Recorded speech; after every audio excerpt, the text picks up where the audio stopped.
Hello, everyone, and welcome to Impact Lens. And this is the Talk It Out series. We're going to be discussing on an important topic. And this topic, it has been known, or I will say it's been talked about quite a lot because there's been a lot of recognition on this topic. However, there's still some misconceptions when it comes to talking about it. You're probably wondering, what is this topic? We're going to be talking about mental health. And so you're probably wondering who I am. My name is Rhoda. I am a registered nurse with 7 years of experience working as a registered nurse, but in healthcare in general, 10 plus years. So I have a little knowledge in regards to this topic here. And I also have a good friend of mine, Miss Annie. She is going to her status will be changing real soon. Yes, she'll be adding doctor to her name.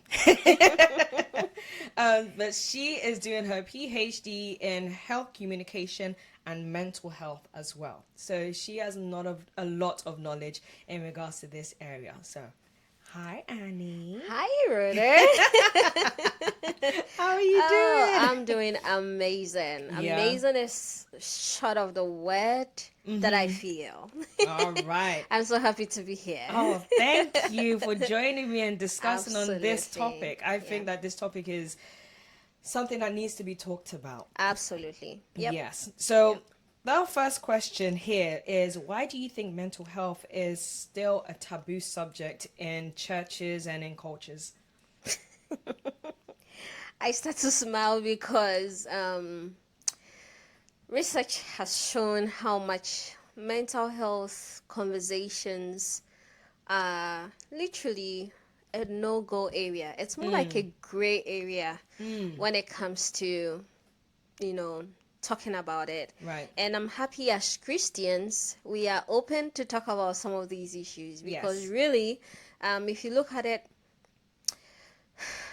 there is a lot to learn. There is a lot to unpack in the whole dynamic when it comes to mental health. Yeah. The reason why it's a taboo is because, especially in the Christendom, for those of us who call ourselves Christians, it's become apparent that because we are spiritual beings, it's like when anything that has to do with your mental health comes into play, it feels like, are you crazy? Where is the God of Elijah? Right. Where is the God of Abraham? Yeah. Call on him and he's going to answer you.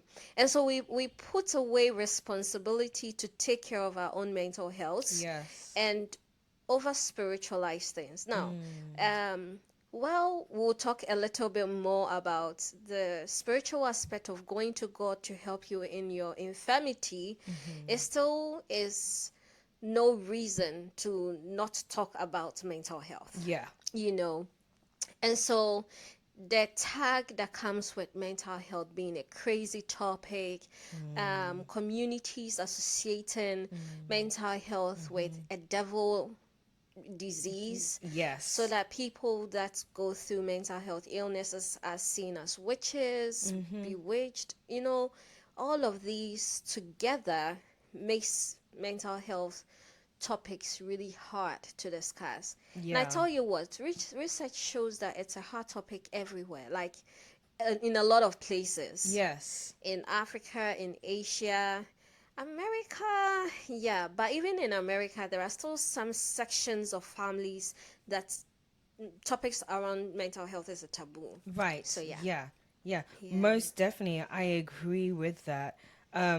I also think it's also a big taboo, especially for someone who is going through some sort of mental health issue. You have that self stigma. Oh yeah. Yeah. Yeah. But talking about self stigma, Uh-huh. I find it interesting to think about instances where scripture talks about even Jesus Christ weeping, showing his vulnerability. It's a state of mental sorrowness or soulfulness we see David write the Psalm. Some of the Psalms, when you read, you are like, David, what were you going through? Through, It's right. agony. Yeah. It's a place of prayer. Prayer. You can see that this guy was frustrated. Yeah. So, yeah, I mean, in Christendom, we might think that it's not really a topic to discuss. But hey, people of the scriptures went through mental health I issues. think that's really important that you've actually Yep. highlighted that, because a lot of Yeah. people will probably disagree with you in regards to that. Oh, girl, no. I think that when you read scripture really well, when you read the book of Psalm, one that comes close to me because I read through within the week was Psalm 55. When David was crying that, God, please let the works of the enemy amount to nothing. And when you get to 23, he says that, Lord, I cast my burden to you. And I'm like, okay, so he understood the place of frustration, of where he was betrayed. Right. It's like his enemies are bound, which tells us of his frustration. Jesus Christ was going to die, and Bible says that he went to pray, and in his prayer, he sweat so much that his sweat turned into blood. Yeah. Okay, now putting that aside, there was a place that he started crying. He was like, "Oh God, what have you brought me into? If you can, please let this cup pass over me." Do you think it was an easy journey? It's a place of, knowing that mentally you are not capable. Right. Mentally, you are broken. But of course, there are the scientific aspects of the mental health illnesses like Right. schizophrenia, Yeah. Bipolar, dementia, dementia. bipolar, Yeah. depression, and all that. Those are the very extreme forms of mental health Yes. illnesses. Yes. Yes. But yeah, there are those moments where you feel down, you feel depressed, you feel confused. All these little things come together to weigh down on you. And if care is not taken and you don't take precautionary and professional advice, it might be very, very impactful on your overall health. So we do not have to check the conversation around mental health at No, all. I agree with you. I Yeah. agree with you. And a lot of Yeah. people would also feel incompetent with the mental health that they unfortunately is experiencing or do have, that they feel incompetent in regards to achieving, let's say, your vision or the mission, the purpose that God has asked you to do or want you to do. Yeah. Yeah, I mean, from the place of vision and purpose, you need to be fit. Where Bible says that, oh, I as Christians we know that we are spirits, right? Yes, We we have are. a soul, Yep. but we live in a body. While we take care of this body, like going to the gym to keep it toned out, we need to also take care of our soul. The soulish part of us is where our emotion lies, is where our will lies, and then our spirit is where we commune with God. Now, while we talk about mental health, we want to be careful. You do not want to feel depressed. Otherwise, the pursuit of purpose can be very dragged. Let me put this in perspective. We want to ensure that at the end of the day, you are holistically fit. Right. So, we do not want to condone a Christian who is not mentally fit because they didn't take care of themselves. Mostly because they didn't seek professional help. Right. Mostly because they thought that it was just going to the knee Knees in and prayer. which was saying that praying It is is not important. it's important. It's not a bad It's thing. not a bad thing, No. but we need the balance. Yes. We need the balance. So you go to God in prayer. Bible says in Hebrews that faith without works is dead. And so if I go to God in prayer to help me overcome an anxiety, but still I'm afraid to publicly speak, it probably would be because I have not practiced enough, one, or two, I haven't sought a professional help Right. that will help me reduce my nerve. Because truthfully, there are resources out there that will help you become a better person when it comes to one's mental health. Right. I Yeah. agree with that Yeah. wholeheartedly. So we'll just, in the flow of things, what role does stigma, fear, or misconceptions play? So you see, the idea of stigma is when we see how people see us when we talk about mental health. Yeah. In fact, we are brought up in a society where it's like we already have mentioned, it's a taboo to say, "Oh, I'm confused about something." "Oh, I'm not. I'm weak in this area." The quick answer is go to God in prayer. Yes. And so, because of that stigma, people find it difficult to seek help. And it becomes a cycle of impact that impacts generations upon generations. The idea is this: sometimes mental health illnesses are actually formed by genetic, Yeah, genetic makeups. makeups, yeah. It's sometimes born trauma that people live with. And so when care is not taken, we might wallow in the stigma people have. Talking about stigma, please don't stigmatize people that are going through mental health illnesses. No. It only worsens their symptoms. Yes. And let's not take this too far. Let's bring it home. There are people that are sometimes confused about choices to make in life in the pursuit of purpose. Right.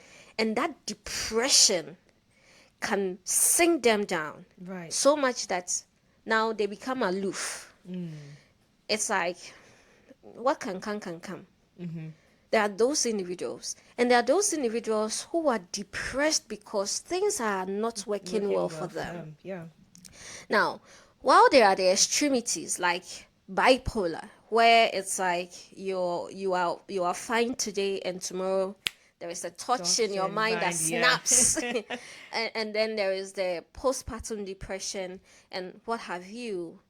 It stands to reason that we need to get this conversation going. Yes. Identifying we need also to. with your loved ones the Yes, signs I love that it. is there. Like I can say with postpartum depression, I had a friend and she had a child and she was going through postpartum depression. But it is through the conversations that I realized she did tell me, but I also noticed that she does have postpartum depression. And even though I remember my husband, when I told him, and he said, well, this person, we went to go and see them and she was laughing and smiling. And I said, well, yeah, just because the person's laughing and smiling doesn't mean that they don't have postpartum depression. So it's right. really important that you really, not just with postpartum depression, but with any type of mental health illness, that you as an individual that is outside, from the outside looking in, you familiarize yourself with the signs. I love it. I love it. I love it because we shouldn't over spiritualize stuff that need help. Or so the church should be a haven where I can come and have a conversation with a professional who is also a Christian and would understand me from the point of view where I'm coming from. Right. It should be a place where I know I will not be judged and sacked to go to a place of prayer, even after I had done that part. It should be the place where my man of God understands the place of prayer and understands the wisdom he has given to the professional to help me out. Right. And so we need to strike a balance over there. Talking about postpartum depression, it's significantly depressing to see how many mothers give birth. By the way, postpartum depression is postpartum, so after birth. The depression people have after birth. And so there are some individuals after they give birth, because of the stress they went through giving birth, it sometimes happens that they are depressed taking care of the baby. I met a lady at a conference and her research is about that. And it's mainly because she had a personal experience. After she gave birth, 3 months down the lane, it's like she doesn't want to see her baby anymore. There are some people that have postpartum depression for life. Oh, yeah. Oh, yeah. And so the conversation is more serious than we are having now. Right. I think people should be intentional about digging into, scriptures and seeking professional help. Here in the US, there are so many resources you can use. And in Ghana and everywhere else, I'm sure there are resources we can use. The media should make these resources available so Right. that it can reduce the sense of suicide among the youth. Right. Youth, if you are feeling anyhow, if people traumatized you, and because of that, it's impacting your workflow, your thinking pattern. If you are going through bipolar, seek help. Go to the hospital. God has given these professionals knowledge and resources, and in fact, they went to school for it. Right. And so you want to pray to God for guidance, one, and two, that the hand that touches you or the person you speak to as a professional gives you the right tools so you are able to equip yourself to get yourself well. Yeah, it's definitely something that we need to look at. Most definitely. Yeah. So I'm gonna go. This is the next question. Other than obviously the postpartum depression, we put that to the side. Is mental health more prevalent in women than men, or vice versa? Oh Lord. So let's go the scriptural route. All right. So scriptures indicate moments where Hannah was depressed. She was depressed from not being able to give birth. Give birth. Yes. Now, of course, the Bible does not explicitly talk about mental health issues. No. But we can deduce and draw from the context that, I mean, if you are married to a wealthy man who would take you to Shiloh, and I have my other, the other wife of my husband, who is my rival, we'll call it, who is always on my neck. That, well, I have kids, you don't. Yeah. Girl, I will be depressed. Even if you look at Sarah. The story is endless It's on the endless. number of women who went through that trouble. Bible says that Jeremiah was called the weeping prophet. You know why? Why? He couldn't stand it. There were moments, the things the people of Israel were doing, he couldn't stand it. He became frustrated. We've mentioned two women. We've mentioned one man. David. Abraham. Jacob. Boy. Jesus Christ himself. Keep going. So yeah, well, it is true that most prevalently women, it's said that women feel more mental health than men, but no, the truth is that we all feel mental health issues. We all feel depressed. We all feel frustrated. We all feel the weighing down of things on us. Things don't always go the way we want them to go. But women are more expressive of how they feel. Yes. More so, society has shrouded the man to be strong. I am the man. I am the man. Bemensu. Girl, if you don't understand, it's the tree. Man does not cry. Man does you not cry. cannot cry. No.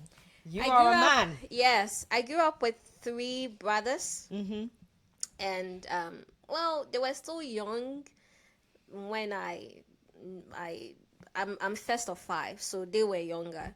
But I saw how when they are crying, my mom would say, "Bemena, bemensu."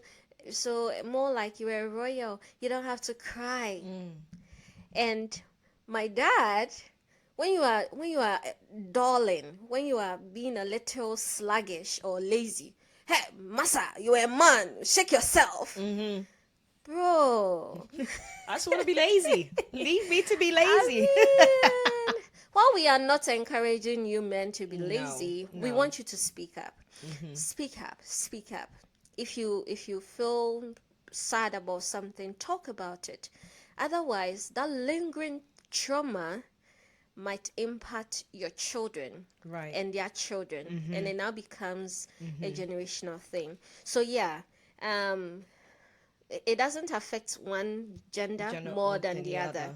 The truth is that both of us, the male, female, feel the same level of emotional distress.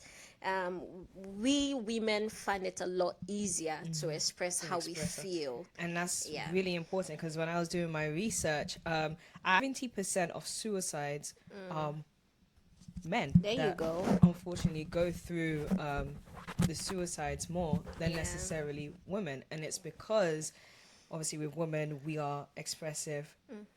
We will talk to whoever we need to talk Oh to. yeah, we will. But with a man, they won't necessarily do that. So, in a place of research, even research among men about their mental health is so scarce.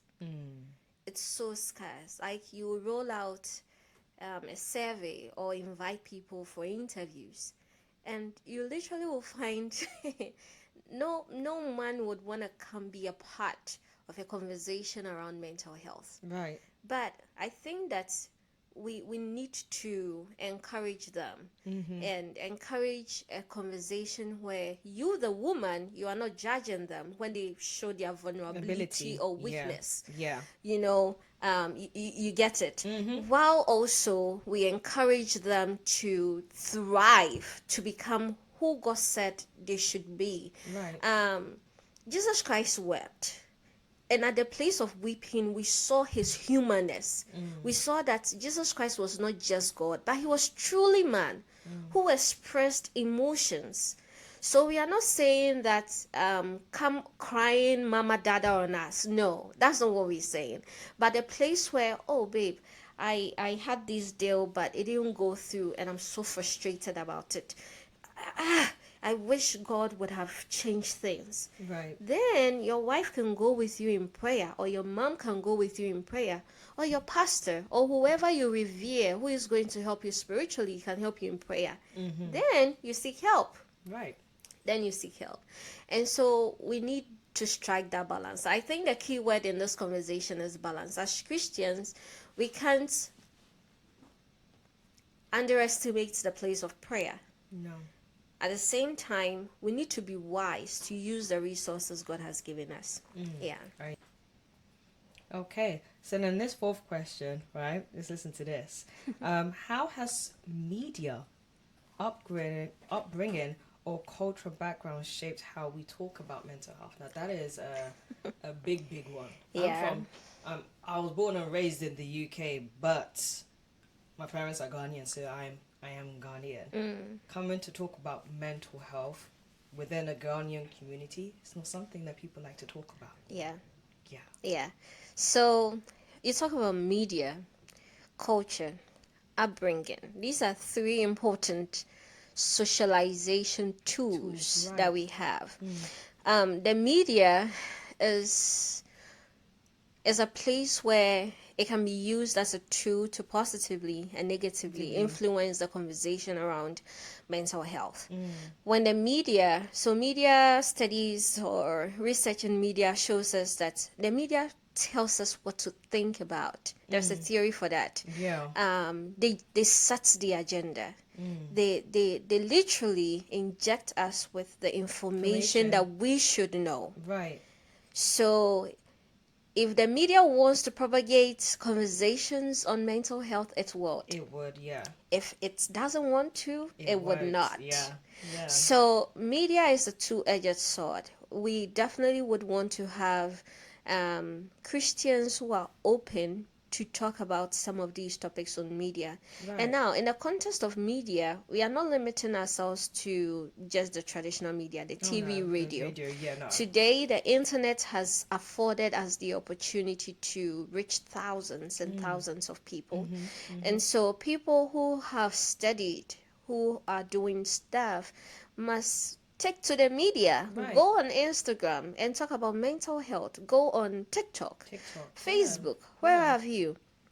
And talk about it, because it's a place to create awareness. It's a place to increase people's self-efficacy, to give people the sense that yes, I can. Yes, I can take my mental health seriously. Yes, I can seek help. Yep. Culture.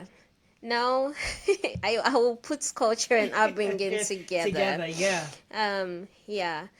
Because of where we were coming from, there is the sense of being resilient in a place of adversity. Yes. So that you wade through. Yes, like Yes. some parents will say, "Oh, I went through this. I had to go and walk through this mountain, or I had to go and walk how many thousands of miles, and I went in through this kind of situation, but I've been able to do it. I've able to come out of it." Those of us that live abroad, yes, and I had to go through this person, and now I'm here. I'm now working 2x amount of jobs, but I'm still pushing through. So I don't know what you're talking about. Yes, and ma'am. I am working. I'm doing all this. I'm paying all the bills and X, Y, Z. And then you're sitting there and you're like, well, my mental health is also important as well. Yeah. And you have built the resilience, and that's fine. But your resilience is different from my resilience, and it's understanding that. Yeah. We don't want to underestimate the experiences our parents went through. No. Every time we talk about such issues, I want to emphasize that our parents did well. They did. To be honest. They've done well. And me, I grew up in Ghana, and oh girl, what we had to go through. Yeah. I mean, sometimes these things toughen us. They really do. But when our environments change, we need to understand the season we are in. Bible says that the sons of Issachar, oh Jesus, the sons of Issachar understood the times and seasons. It might not necessarily directly apply to us. But I mean, if you were in Ghana and you stayed at where I used to stay and school at where I used to stay, you would definitely walk. Right. And it was because of the environment. If I come abroad and my kids would have to walk to the bus stop, which is just less than 0.5 miles away, and I'm telling them the story I went through, I will not be fair. Right. I will not. Yeah. I will not. So I think we need to strike a balance to understand the season, the environment, the circumstances that we are in, so that we don't born in our children weaklings. So we don't born in our children individuals that are seeing life to be tough. Right. And must be hard to get. No. The fact that you went through circumstances doesn't mean your kids would have to go through circumstances. Right. So as parents, we should be careful when we are building resilience and grit in our children. We should be able to diversify through the wisdom of God, where we can use our experience, deduce from our own experiences, to help them understand that yes, you can be tough in the midst of adversity, right, but at the same time, when you break down, seek help. You know, and not push them to just only pray. We need them to pray. Yes, we need them to pray. But after you have prayed and the issue lingers, you need to seek professional help. You need to seek a therapist. Yes. You need to seek a counselor. Yep. You know, and so we need to strike the balance. Understand the season. If you were born in Ghana, came abroad, and circumstances have changed for you, don't tell your kids, no. Yeah, we understand the story. But the moral of it, the child loses the essence of it. It makes them view life to be tough. And hey, you know that the generation we are in, I needed to sigh on that. And the children we are birthing, they are so wise that we need the Spirit of the Lord. 1, we need wisdom. 2, 3, we need knowledge of the time we are in to train them, right, to equip them, to understand the times and seasons. So what your parents used for you, that syllabus has changed though. It's outdated. So we need the Spirit of God, and we don't have to be lazy. We have to learn.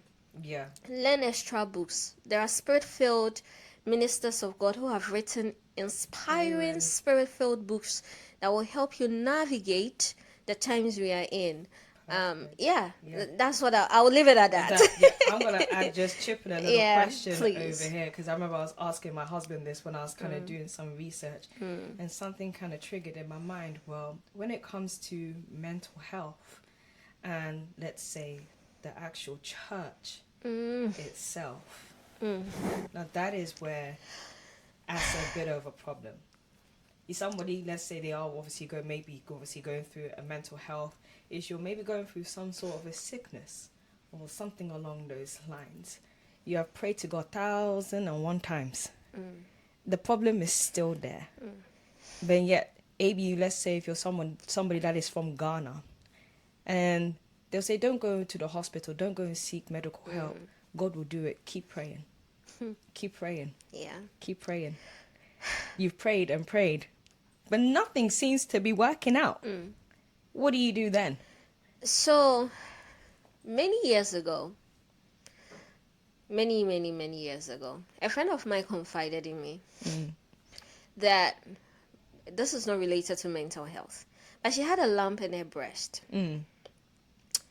And when she told her mom, the mom took her to a pastor. Okay, it's a good place to start. It is. The nursing in me is like, well, it's a good place to start. Yeah. And this was just around the time that breast examination was up in Ghana.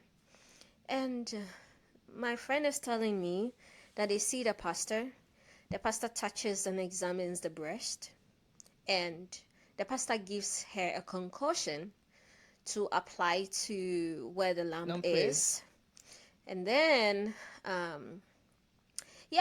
and then use the wooden masher Oh Lord. to mash out the lump. Oh my gosh. Okay, I know this is gory, I know this is frustrating, but yeah, she had to go through that. Then she's telling me that one day she is watching TV or something, and a campaign, it was just about the time that breast examination campaign was rampant. She saw one of the videos, and the videos encouraged that if you find a lump, go to the hospital, let the doctors examine it, and they would remove it and you'll be free. It might lead to cancer if you don't remove it, so the earlier you detect it, the better. The better, yeah. So my friend takes the steps to take it out. And she's telling me that, Annie, me sure said by now my breast would have been removed.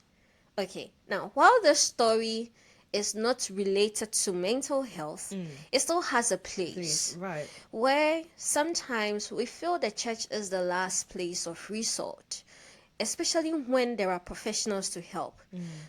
We see people with mental health illnesses go to churches, prayer comes, and they are praying that an issue be removed. Yeah. Families take their mothers because of possibly dementia to prayer comes, that the prayers the pastor is offering will take that out. I will not underestimate the power of God, who is able to settle. Bible says that he healed the madman of Gadara. We have underpinnings on what scriptures say about the healing power of God. But in the moment where there is no healing coming, we don't have to resort to that alone. I'm being careful here. And body of Christ, please, I say this with so much care, and please forgive me, but we need to strike a balance where you go to God in prayer, and I think it's been the emphasis of this conversation. So you're suffering mental health, you have dementia, you have schizophrenia, you have postpartum depression, bipolar. Take your meds, take it, go to the hospital. I have a friend who relapses when she's out of medicines. So you can tell that the wisdom God placed in man to help solve that mental health issue is helping her. Once she's out of medicine, she relapses. And I'm like, okay, if that's the case, but even with that, she was telling me her mom had taken her to prayer camps, which is not enough. It's not enough. So we understand, and again, we emphasize that prayer is good. So while you go to the professionals to help you, you are praying, because they too are fallible. They too can make mistakes. Yes. They too might miscalculate.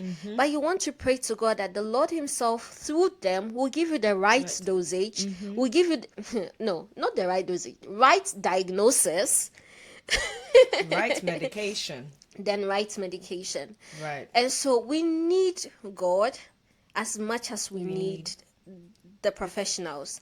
Miracles happen. I heard most recently, Pastor Jerry Eze's NSPPD, a woman came to testify. Her son had been sick mentally for 26 years. Do you know what it means to have your son go through that stress for 26 years? Wow. He behaves like a baby. Wow. And to have your man, your son, who is a man, behave mentally ill for 26 years. But God healed him. God healed him.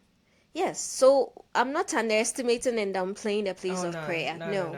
But where necessary, please seek professional help. Yes.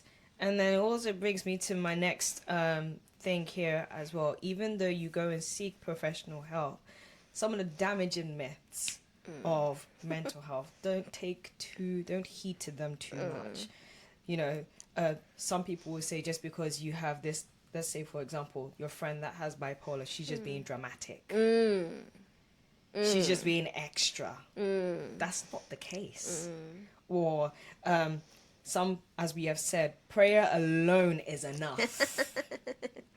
No need for therapy. Yes, ma'am. No need to go and seek assistance, help from a health professional or anything like that. Or you can just snap out of it. It's just easy.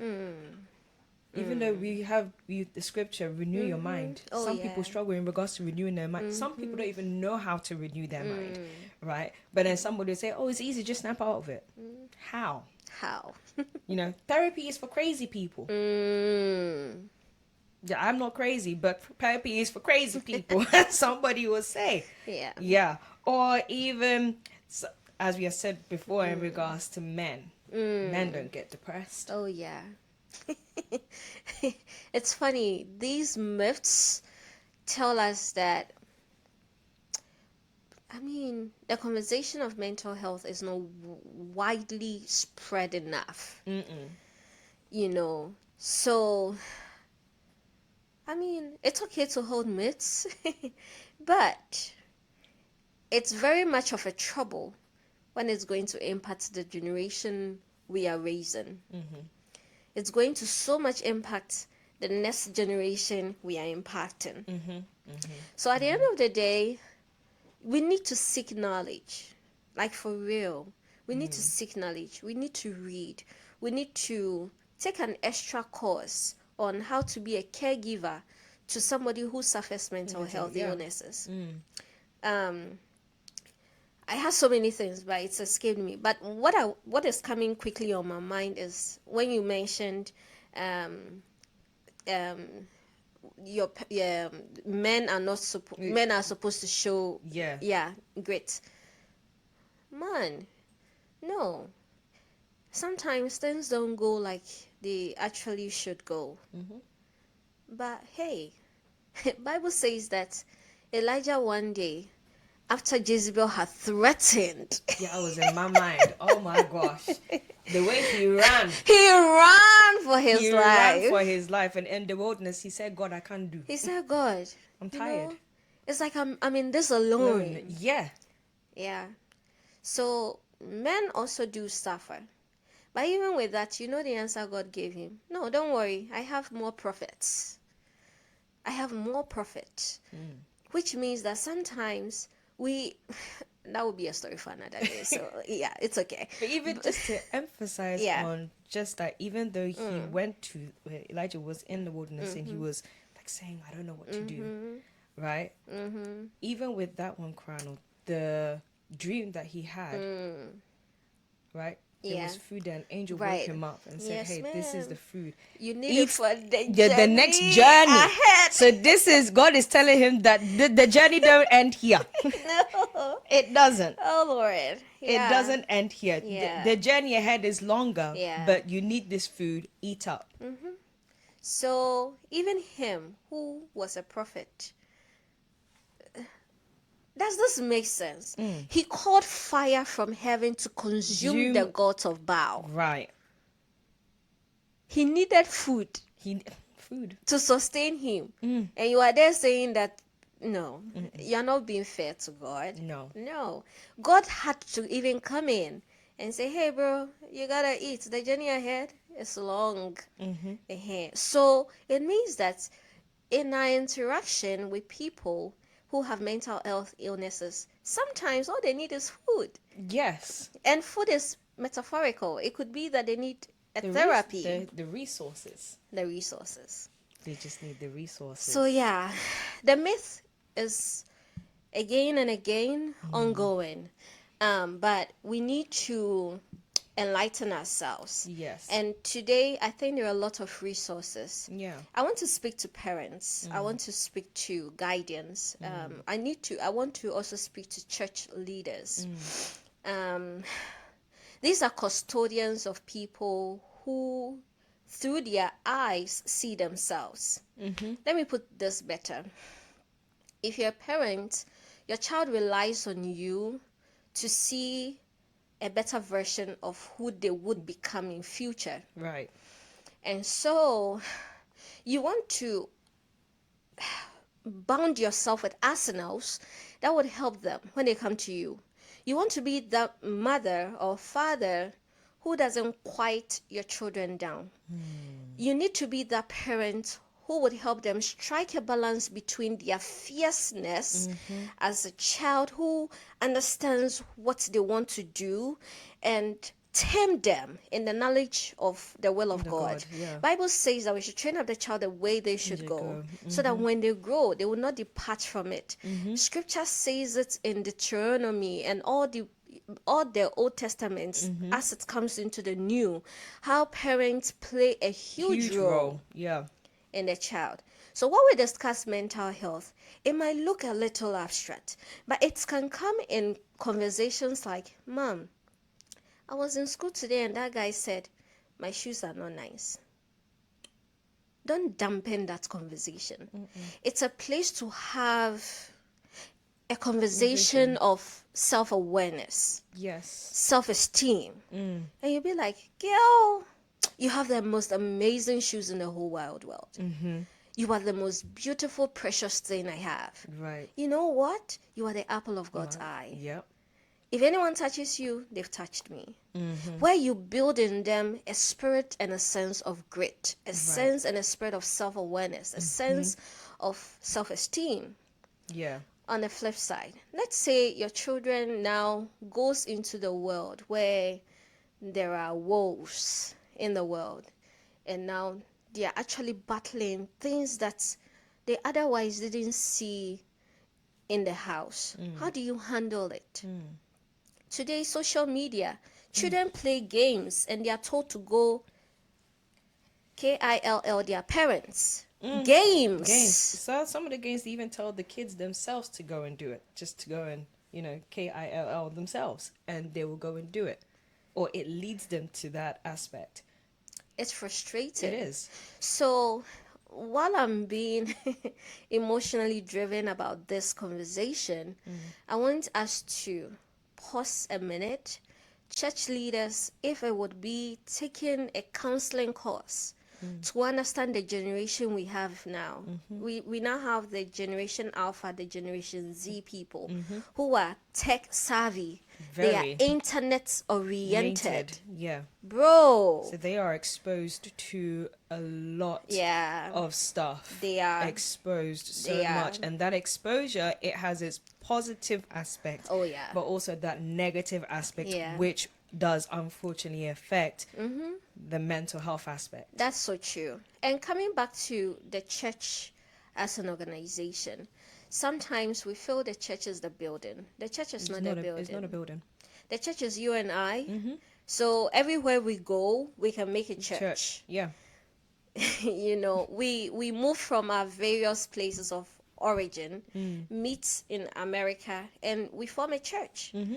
So it means that the church building can be used for any other Any thing. other thing, yeah. It means that also, well, where there is a place where people gather, there are issues. Mm. There are issues. Mm. And we don't want to underestimate the issues people go through. Mm-mm. People are dying Yes. slowly inside. Slow inside, yeah. People are in school, they have nothing to eat. They are going through depressive relationships. Mm-hmm. The church, we must learn how to navigate conversations around some of these things. Yeah, If a girl, acquire please. emotional intelligence. Oh, I love it. Yes, acquiring emotional intelligence I to love be able it. to address those issues Yeah. and to come up with solutions Yes, to ma'am. help with that aspect. Yes, ma'am. Yeah. We need to. This is not a time to say, oh, go to the Lord in prayer. Yes, I've gone to the Lord in prayer, but I need the food Elijah received. Oh yeah, boy. It's the place where you now use the word of God and you give me counsel from a place of knowledge. Mm-hmm. I saw a movie, the girl saw a therapist